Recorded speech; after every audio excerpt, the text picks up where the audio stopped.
اور سیدنا بلال رضی اللہ تعالیٰ عنہ جس کے غلام تھے، اسی کے ہاتھوں سے، حضرت بلال رضی اللہ تعالیٰ عنہ کے ہاتھوں سے اس کو ختم کیا۔ یہ اللہ تعالیٰ کی سنتیں ہیں۔ تو اس لیے اس میں بھی مجھے اور آپ کو اللہ یہ حکم دے رہے ہیں کہ صبر کرو، اگر مشکل میں پڑتے ہو، اپنی نماز، اپنی قربانی، اپنی زندگی اور اپنی موت میرے لیے رکھو، تو تمہیں میں انشاءاللہ لیٹ ڈاؤن نہیں ہونے دوں گا۔ ہاں، دنیا دارالامتحان ہے، مشکلات تو آئیں گی، آسانی تو کسی کے لیے بھی نہیں۔ الحمدللہ رب العالمین، الصلاۃ والسلام علی رسول الکریم، اما بعد، اعوذ باللہ من الشیطان الرجیم، بسم اللہ الرحمن الرحیم۔ سورہ العصر کے بعد سورہ کوثر، یہ دو سب سے چھوٹی صورتیں ہیں قرآن کی، لیکن یہ بڑے بڑے سبق ہیں۔ سورہ عصر کا میں نے آپ کو بتا دیا تھا کہ 4 بڑے اسباق اس میں اللہ نے ہمیں دیے ہیں، ایک ہر انسان خسارے میں، سوائے 4 لوگوں کے۔ اور اسی طرح سورہ کوثر میں اللہ رب العزت مجھے اور آپ کو کیا سبق دیتے ہیں۔ ایک دفعہ حضور صلی اللہ علیہ وسلم صحابہ اکرام کے اندر تشریف رکھے بیٹھے تھے، اور تھوڑی دیر کے لیے اللہ کے نبی نے اپنی آنکھیں بند کی، اور جیسے تھوڑی دیر کے لیے ایک نیپ کیا، جیسے ایک نیند کے اندر چلے جانا، اور اس کے بعد جب وہ اٹھے یا دوبارہ اپنی آنکھیں کھولیں تو حضور صلی اللہ علیہ وسلم کے چہرے پہ بہت بڑی مسکراہٹ تھی۔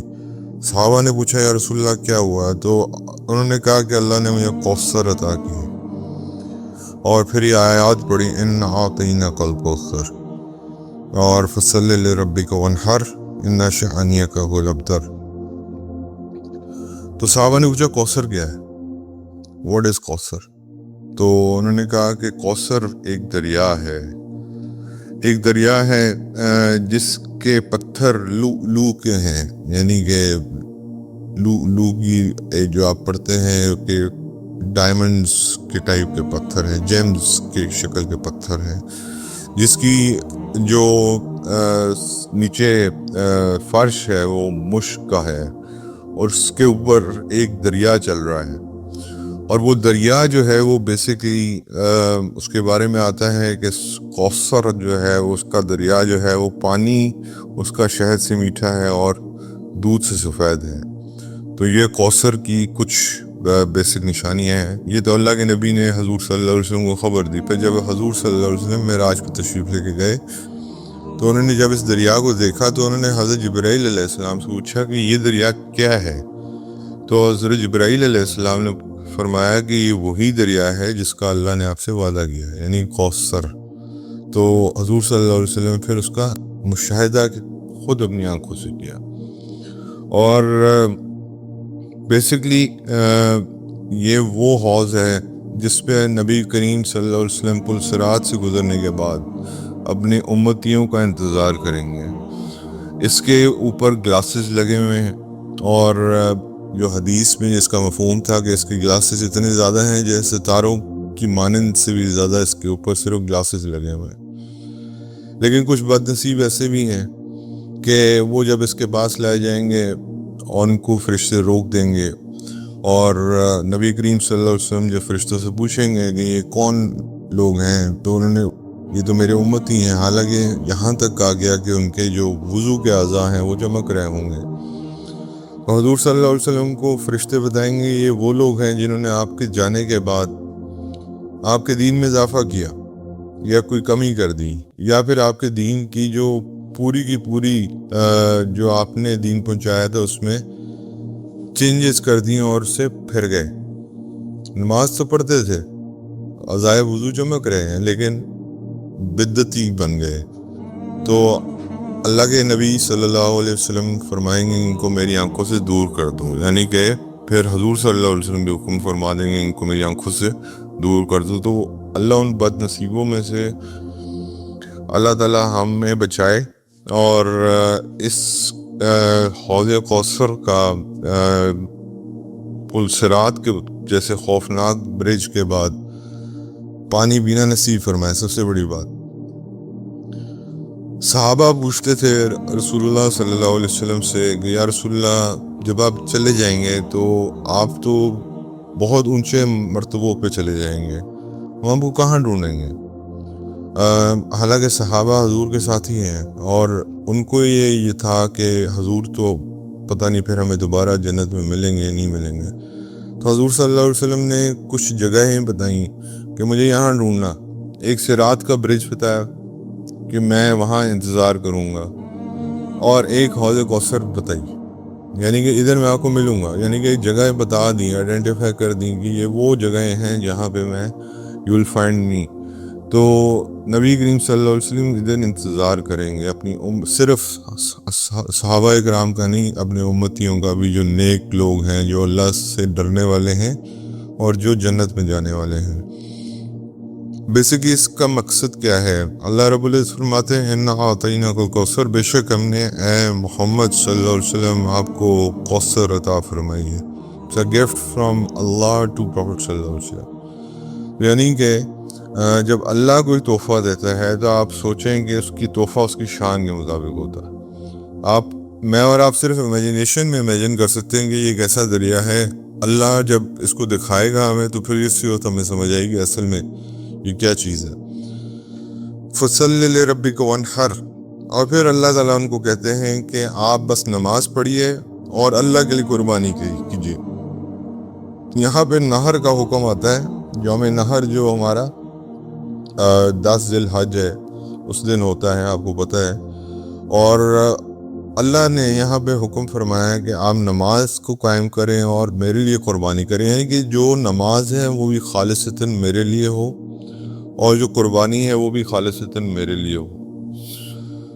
اسی طرح اللہ تعالیٰ فرماتے ہیں کہ قرآن میں کہ مسلمان کا جینا، مسلمان کا مرنا، مسلمان کی نماز، مسلمان کی قربانی صرف اللہ کی. اس میں اگر ملاوٹ کا عنصر آ گیا تو خدا نہ خواستہ تباہی ہے. اور آج آپ دیکھ لیں قربانی میں ملاوٹ کا عنصر کتنا ہے. قربانی کر کے چڑھائے جاتے ہیں یا نہیں چڑھائے جاتے. قریش کے پری اسلامک ڈیز میں، یعنی کہ جاہلیت میں، یہی کام بتوں کے لیے کیا جاتا تھا. چڑھاوے دیگوں کی اس وقت دیگیں نہیں ہوتی تھی تو وہ قربانی کے جانور لٹکا دیے جاتے تھے لات عزا پہ. آج دیگیں چڑھا دی جاتی ہیں قبروں پہ، تو کوئی فرق نہیں ہے دونوں چیزوں میں. اللہ ہمیں معاف فرمائے. یہ بھی شرک کی پوری وہی داستان ہے جو پہلے پری اسلامک ڈیز میں موجود تھی.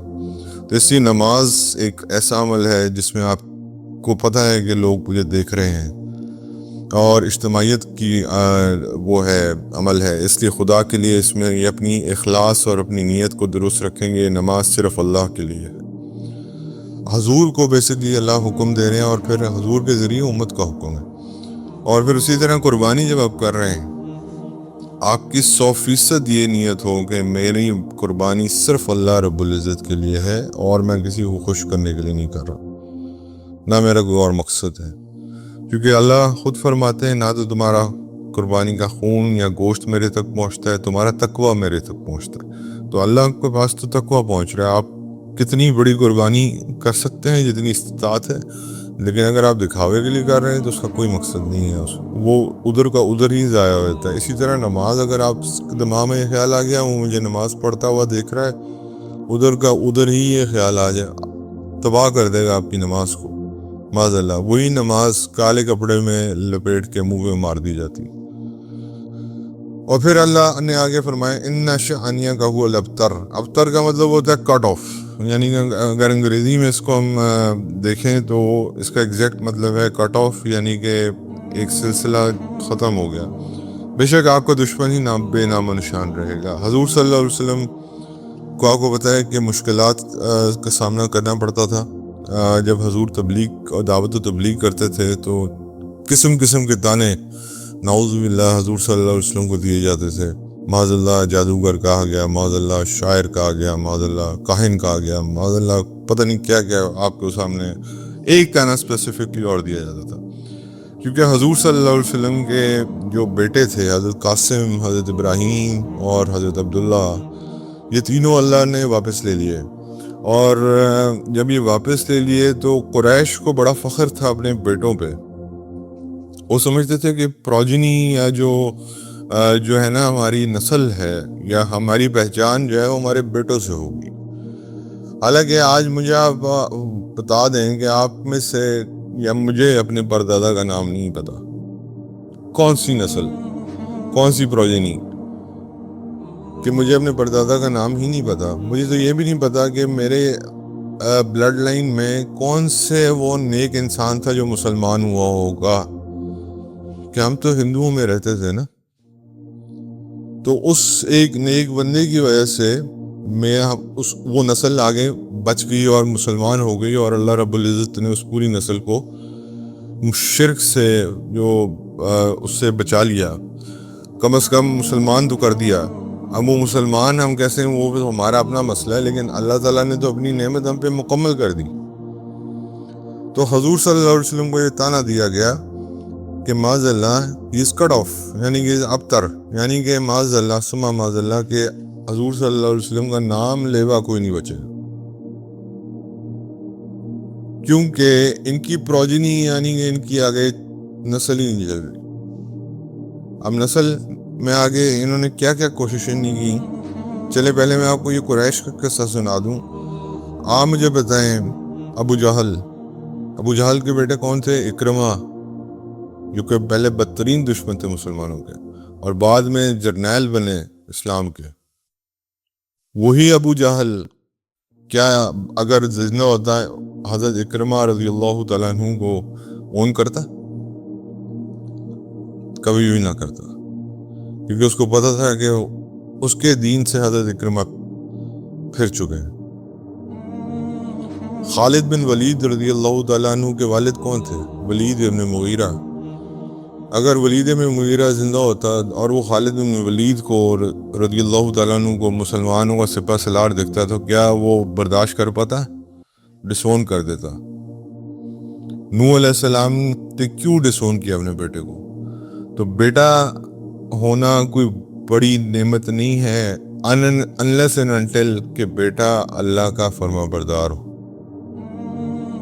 ہاں, اگر بیٹا اللہ کا فرما بردار ہے تو وہ آپ کے لیے بہت بڑا سرمایہ ہے, کیونکہ آپ کے مرنے کے بعد وہ آپ کے لیے دعا بھی کرے گا, وہ آپ کے لیے ایک صدقہ جاریہ بھی بنے گا. لیکن اگر بیٹا نافرمان ہے معاذ اللہ, تو ایسے بیٹے کا کیا کرنا ہے؟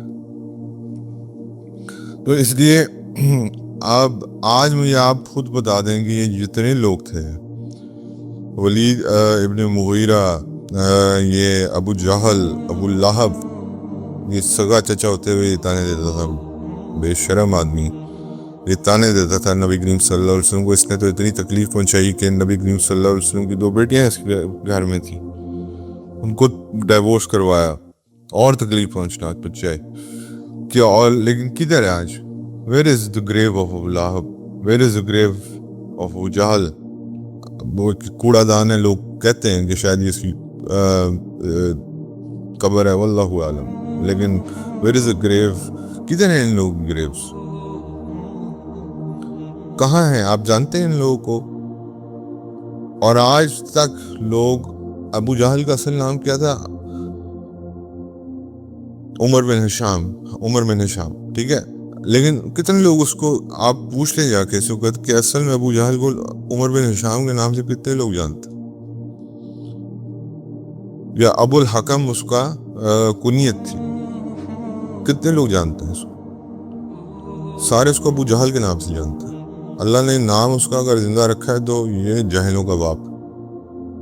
اور محمد رسول اللہ صلی اللہ علیہ وسلم کا نام زندہ رکھا, اور رفعنا لک ذکرک, بلند کیا صرف ذکر, ساتھ مسٹ کر دیا کہ جو درود نہیں بھیجے گا وہ مجرم ہے. اگر اللہ کے نبی کا نام آیا, جو درود نہیں بھیجے گا اس کے لیے بد دعا ہے.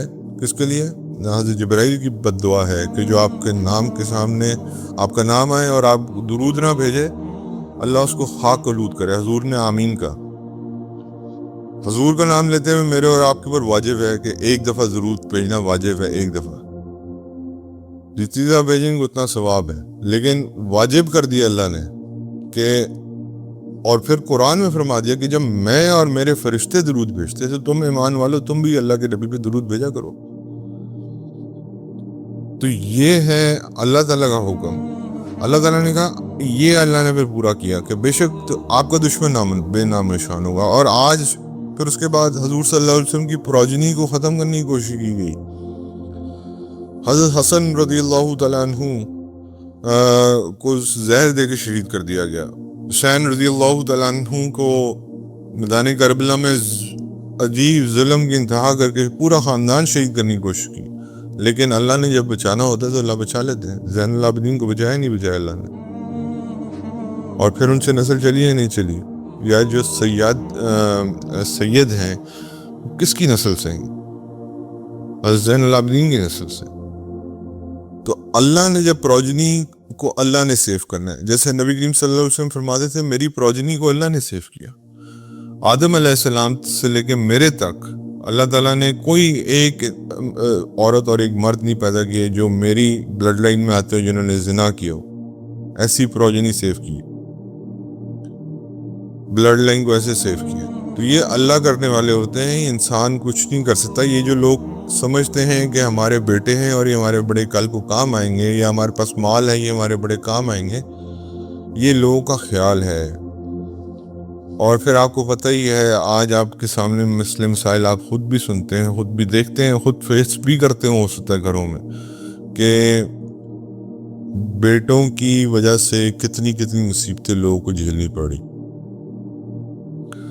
تو یہ اللہ نے بڑا کلیئر ایک اس میں اور ایک بات اور دیکھیں, میں نے آپ کو بتایا تھا کہ سورہ عصر میں بھی ہر چیز میں اللہ اپنے توکل کا حکم ضرور دے رہے ہیں ہر جگہ پہ.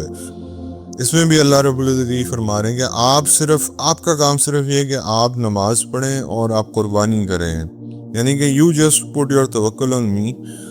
آگے آپ چھوڑ دیں, آپ کی پروجنی کو سیو, بلڈ لائن کو سیو کیسے کرنا وہ میرا کام ہے. میں آپ کے دشمن کو جو ہے وہ برباد کر دوں گا اور جاڑ دوں گا. بدر کی جنگ میں 12 یا 17 سردار ان کے مارے گئے جو کہ اپنے آپ کو بڑا سمجھتے تھے. اللہ نے سب کو ختم کر دیا. اور سیدنا بلال رضی اللہ تعالیٰ عنہ جس کے غلام تھے اسی کے ہاتھوں سے, حضرت بلال رضی اللہ تعالیٰ عنہ کے ہاتھوں سے اس کو ختم کیا. یہ اللہ تعالیٰ کی سنتیں ہیں. تو اس لیے اس میں بھی مجھے اور آپ کو اللہ یہ حکم دے رہے ہیں کہ صبر کرو.